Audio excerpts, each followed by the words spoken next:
warahmatullahi wabarakatuh. Kita bicarakan tentang ilmu yang mapan. Ilmu yang mapan. Begini, sebetulnya kasus ini udah lama dibahas dalam ilmu keagamaan, ilmu Islam ya. Ini hadisnya sangat tenar sekali. Mungkin semua orang juga hafal. Yang pernah sekolah madrasah, ibtidaiyah sana pasti hafal. Hadisnya idza mata ibnu Adam in qata'a apal bukan kok. Amaluhu illa min salatin sadaqatin wa ilmin yunabihi wa waladin salihnya adalah. Mendefinisikannya itu nggak tahu. Sampai sekarang masih banyak orang yang hafal hadisnya tapi nggak paham. Ya kenapa? Karena persepsinya beda. Orang punya anak 3, yang satu jadi dokter, yang satu jadi insinyur, yang satu ahli kimia. Nangis, saya kepengen dapat anak yang soleh. Jadi kamu punya anak jadi dokter nggak soleh itu. Anak jadi ahli kimia bisa ngeramu racun obat-obatan nggak soleh gitu. Jadi yang soleh seperti apa? Sing bisa ngaji, sing bisa ceramah, yang bisa jadi imam masjid, yang bisa memimpin itu dalam pikirannya. Betul nggak? Ilmun yuntafa'u bihi, ilmu yang bermanfaat juga persepsinya beda. Iya, yang ilmu itu ilmu yang bisa ceramah, bisa memimpin tahlil, ya, bisa mengerob, bisa bertasrif, iya, bisa bikin pesantren, madrasah, itu ilmu yang bermanfaat. Jadi punya anak jadi dokter, dia ngobatin orang setiap hari, meringankan penderitaan orang lain, iya. Terus bermanfaat nggak ilmunya? Bermanfaat. Jadi standar bermanfaatnya seperti apa? Ya itulah saya juga nggak ngerti. Ya ini ilmu yang dangkal semacam ini nggak paham. Sudah itu merengkel lagi kadang-kadang, ngerasa dirinya seperti ahli di bidang agama. Orang dianggapnya kecil semuanya, dihina sama kafir, goblok segala macam. Ternyata pemahamannya sangat dangkal sekali. Kalau Anda nggak usah yang tinggi-tinggi ilmu fisika, ilmu kimia lah, bisa bikin geblog. Ngerti geblog? Campuk ya di buduk kelapa gitu. Rasanya bikin orang tergila-gila. Jangan menghina orang dagang geblog ya. Kalau satu hari 10 terongton kaya enggak? Nah nih, dagang geblog sehari 10 terongton kaya enggak? Kaya, Bu. Iya. Lalu dia didik anak-anak perempuan di kampungnya, 50 orang dilatih bikin geblog sehingga mereka bisa usaha, bisa makan. Manfaat enggak? Terus gimana maksudnya? Daripada yang ahli ilmu tafsir, ilmu mantik, ilmu balaghah segala macam, tapi kerjanya untuk mecah belah umat. Mana yang bermanfaat? Nah ya ini. Ini ilmu geblog, itu ilmu goblok. Iya nggak paham. Ilmu manfaat itu di dunia, akhirnya tuh nggak ada urusan. Bermanfaat di dunia, membuat orang punya mendapatkan lapangan kerja, bisa cari makan, ngasih makan anak istrinya, ya kan begitu. Orang yang sakit jadi sembuh, ya itu yang bermanfaat. Nah sekarang bisa ngedalil, bisa ceramah, pidato, tablik sana sini. Begitu turun dari mimbar, umatnya digiring untuk membakar gereja di Jatibarang dulu tuh. Bener begitu tuh. Kan pernah dibakar Jatibarang dulu tuh. Turun dari, betul nggak? Ya iya. Begitu turun dari mimbar kayaknya umatnya digiring langsung ke gereja dibakar. Ngapain? Iya. Ceramah tapi menyebar kebencian. Gimana lagi? Nah itu. Jadi kalau ada orang yang mengajak kedamaian, mengajak persahabatan, persaudaraan sesama bangsa Indonesia, dianggapnya itu sekuler. Dianggapnya apa? Sekuler, apalagi? Liberal. Gimana lagi? Begini Bung. Apapun agamamu, karena engkau KTP-nya Indonesia, jadi saya dan kamu satu warga negara, engkau saudaraku. Paham bikin ki? Paham enggak? Yuk kita rawat negeri ini rumah kita bersama. Jangan kita bermusuhkan agama berbeda, nggak ada urusan tuh mah. Masa nggak paham-paham? Apakah yakin dengan kesamaan agama Anda bersaudara? Yang membuat kita bersaudara ada kewarganegaraan ini kok. Ya, nasionalisme ini kok. Apa satu agama tidak bermusuhan? Saling bunuh-membunuh. Yang bunuh-bunuhin orang Syiah siapa? Orang ahli sunnah.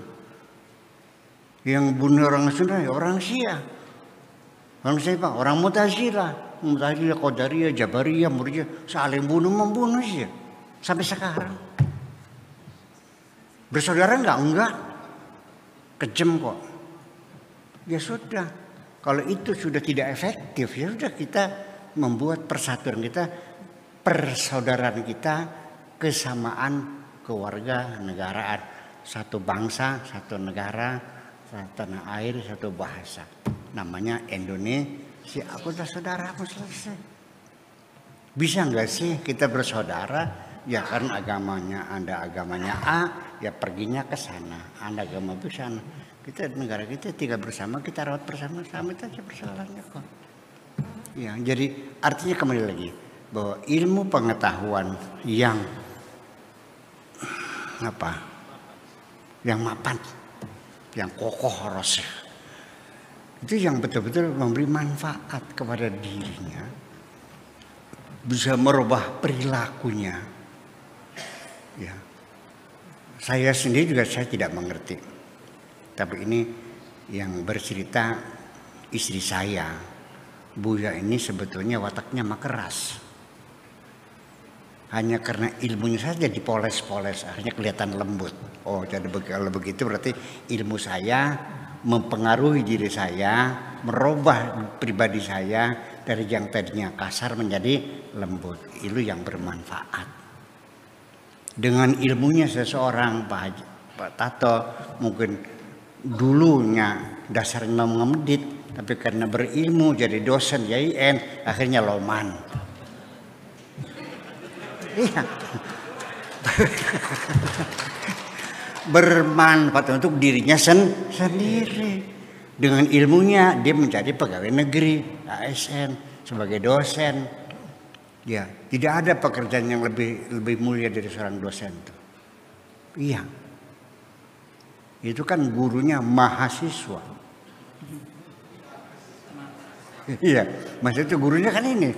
Terus ya, bayangkan mendapatkan gaji terhormat, anak istrinya terhormat, bagaimanapun di tengah masyarakat seorang dosen namanya akan sangat dihormati bagaimanapun juga.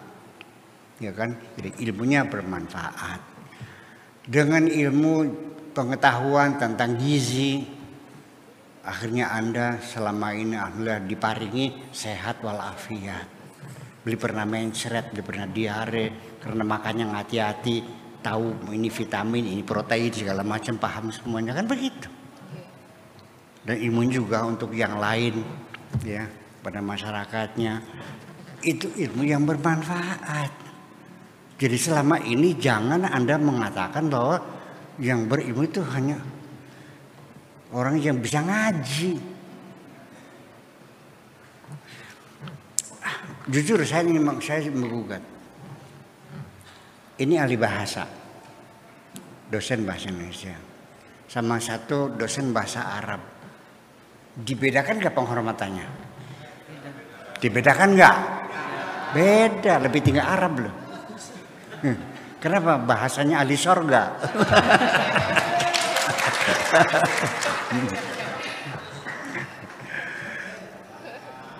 Andaikan saya masuk sorga, saya akan bercakap-cakap dengan bidadari-bidadari dengan bahasa Indonesia, Pak. Iya, karena saya lebih mencintai bahasa Indonesia. Kan seperti persoalannya. Ya, jadi artinya kita kembali lagi. Mungkin salah persepsi dari awal kita nih. Karena dulu kita belajar agama melalui proses indoktrinasi. Ya kan? Dengan dressur, dengan indoktrinasi, bukan dengan mengembangkan daya menalar. Kita dari kecil juga apa sih pelajaran agama yang saya dapatkan?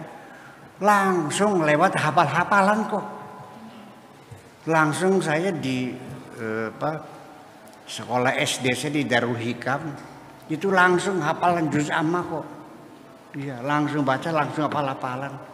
Dihafalin terjemahnya, dihafalin bahasa dihafalin semuanya. Iya, maknanya gimana? Yang nggak tahu pokoknya hafal aja.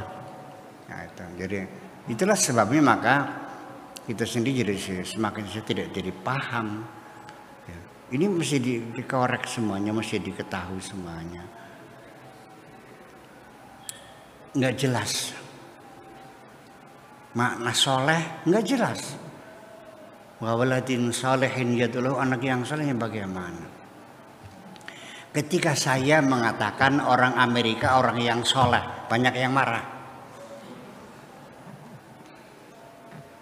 Jadi sing soleh sira. Kamu yang soleh.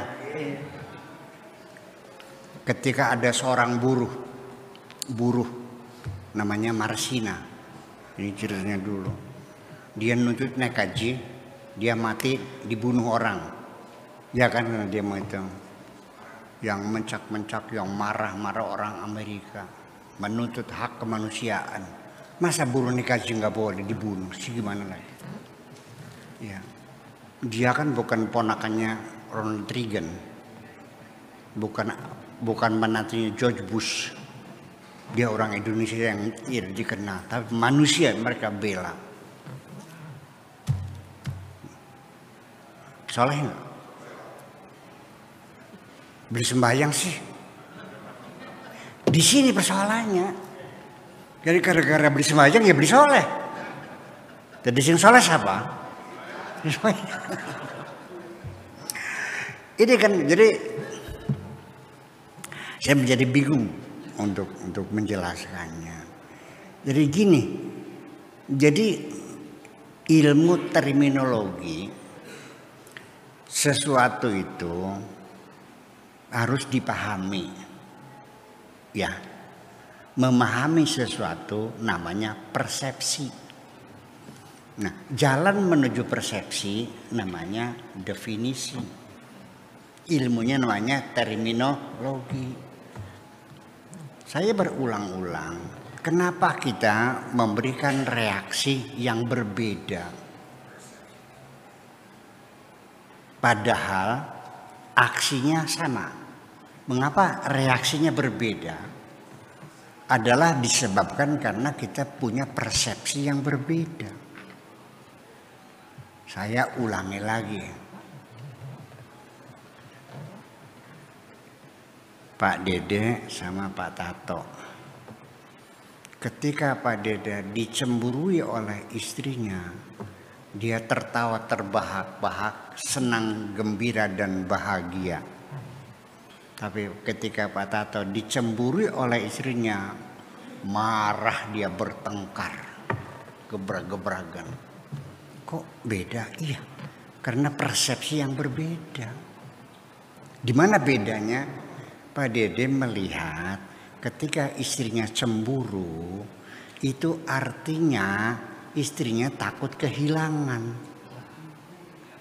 Cintanya terlalu besar sehingga takut kehilangan. Seneng nggak? Kalau ini Pak Tato persepsinya istri curiga, istri cemburu tuh artinya curiga. Ya siapapun kalau dicuriga tersinggung dong. Itu makanya beda persepsi. Maknanya soleh menurut saya apa saja yang bermanfaat di alam dunia untuk kemanusiaan, untuk kesejahteraan, itu namanya kesolehan. Apakah kedokteran, apa pengetahuan, apakah kesehatan, apakah ilmu sosial dan segala macamnya, ya bisa meningkatkan kualitas hidup kita. Itu namanya kesolehan. Sedangkan yang ini mengatakan yaitu yang sembahyang 5 waktu nggak pernah tinggal, yang udah pernah haji, kemudian puasa Senin Kemis, dikiranya rajin, itu yang soleh. Ya kan beda. Sampai persepsi itu menjadi masalah apabila seseorang tidak sholat, maka semua amal kebaikannya ditolak semuanya. Ya kan? Benar gitu. Yakin. Itu persoalannya. Itu. Karena sholat menjadi panglima. Ya. Yang menentukan kalau sholat semuanya diterima. Kalau enggak yang kenapa? Ya karena as-sholatu imaduddin. Faman aqamaha faqad aqamaddin wa man tarakaha faqad hadamaddin. Gitu.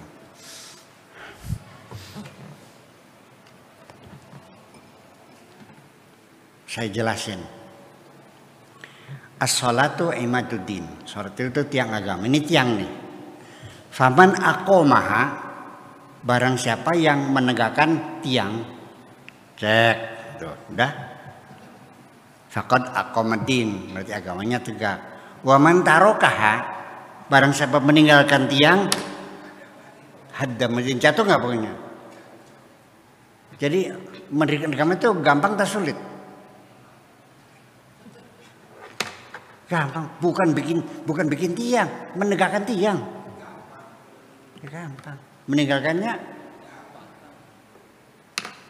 iya, enggak ada yang sulit kok sebetulnya. Yang sulit itu adalah apa yang kau lakukan ada kemanfaatannya tidak. Ternyata juga untuk dirimu tidak bermanfaat selama ini. Sholatnya rajin berjamaah tapi bertengkarnya juga rajin. Naik haji tiap tahun, anak yatim dibiarkan terlantar, bener begitu tuh. Sholatnya rajin tapi tidak pernah baca buku, kamu nganggur bertahun-tahun. Nggak baca buku, nggak majalah, nggak koran. Warta berita juga dimatiin kok. Kalau sinetron baru dibuka. Ngaku aja. Saya bersumpah memberikan testimoni bahwa setiap saya berkunjung ke rumah teman, kiai, ulama, tidak pernah saya temu sedang baca kitab. Lagi turu, lagi ngopi, ngobrol. Jadi masa kita kapan? Ya iya, gimana sudah. Nah ini adalah persoalan. Ya. Jadi ya itulah makanya kita malas, nggak paham. Jadi selama ini kewajiban mencari ilmu juga ilmu sebab sholat. Kalau ilmu ekonomi nggak wajib, nggak ada pahalanya. Ilmu fisika nggak ada pahalanya. Ilmu komputer nggak ada pahalanya. Yang ada pahalanya itu ilmu fikih, ilmu tafsir, ilmu hadis, bab sholat, bab najis, bab wudu, itu yang dasar. Betul nggak? Dalam pikiran kita seperti itu. Nah saya begini kan pingsan lama-lama nih. Iya. Jadi akhirnya Pak, siapa yang membuat agama sekuler? Kamu juga akhirnya memisahkan agama dengan kehidupan realitas sehari-hari kan. Agama dipisahkan dengan kehidupan sehari-hari. Nah itulah persoalannya. Jadi kesimpulan terakhirnya ilmu yang mapan tuh ilmu yang bisa memberikan kemanfaatan kepada diri sendiri atau kepada masyarakat sekitarnya yang sifatnya bisa meningkatkan kualitas hidup, terutama adalah ilmu-ilmu pengetahuan yang sifatnya eksak ya, yang bisa membuktikan bahwa alam semesta ini berdasarkan ketetapan undang-undang alam yang dibuat oleh Allah dan berlaku abadi, dan akhirnya meyakini bahwa di balik alam semesta ada Tuhan yang Maha Esa. Terima kasih itu aja.